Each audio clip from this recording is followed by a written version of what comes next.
നമസ്കാരം. തടൈ ന്യൂസിലേക്ക് സ്വാഗതം. മലയാള സിനിമാ പ്രേമികൾക്ക് ആവേശം കൂട്ടാനെത്തുന്ന പുതിയ മൾട്ടി സ്റ്റാർ വിസ്മയമാണ് അതിരടി. ബേസിൽ ജോസഫ്, ടൊവിനോ തോമസ്, വിനീത് ശ്രീനിവാസൻ എന്നിവർ കേന്ദ്ര കഥാപാത്രങ്ങളായി എത്തുന്ന ഈ ചിത്രം ആദ്യ ലുക്ക് പോസ്റ്റർ പുറത്തിറങ്ങിയതോടെ തന്നെ സോഷ്യൽ മീഡിയയിൽ ചർച്ചാ വിഷയമായി മാറിയിരിക്കുകയാണ്. ക്യാമ്പസ് പശ്ചാത്തലത്തിൽ ആക്ഷനും കോമഡിയും കോർത്തിണക്കിയ ഒരു പക്ക എന്റർടൈനറാണ് അതിരടി. സാംബോയ് എന്ന കോളേജ് വിദ്യാർത്ഥിയായാണ് ബേസിൽ ജോസഫ് എത്തുന്നത്. മറുവശത്ത് ഗായകനായ ശ്രീകുട്ടൻ വെള്ളയാണിയായാണ് ടൊവിനോയുടെ മാസ് ലുക്ക്. വിനീത് തൻ്റെതായ സ്റ്റൈലിൽ തന്നെ സ്ക്രീനിൽ പ്രത്യക്ഷപ്പെടുന്നു. നായികയായ റിയ ഷിബു സ്വാതി ആർ കൃഷ്ണയായി എത്തുമ്പോൾ സരിൻ ഷിഹാബിയും പ്രധാന വേഷത്തിൽ തന്നെ എത്തുന്നുണ്ട്.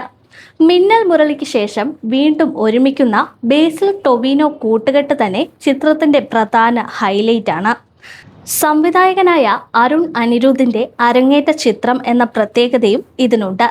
കൂടാതെ സമീർ താഹിറിയും ടൊവിനോ തോമസും ചേർന്നാണ് ചിത്രം പ്രൊഡ്യൂസ് ചെയ്യുന്നത്. അതിരടി മെയ് 14 ആഗോള റിലീസായി എത്തുമ്പോൾ വെക്കേഷൻ സീസണിലെ ഏറ്റവും വലിയ ആഘോഷ ചിത്രമായി മാറുമെന്നാണ് സൂചനകൾ.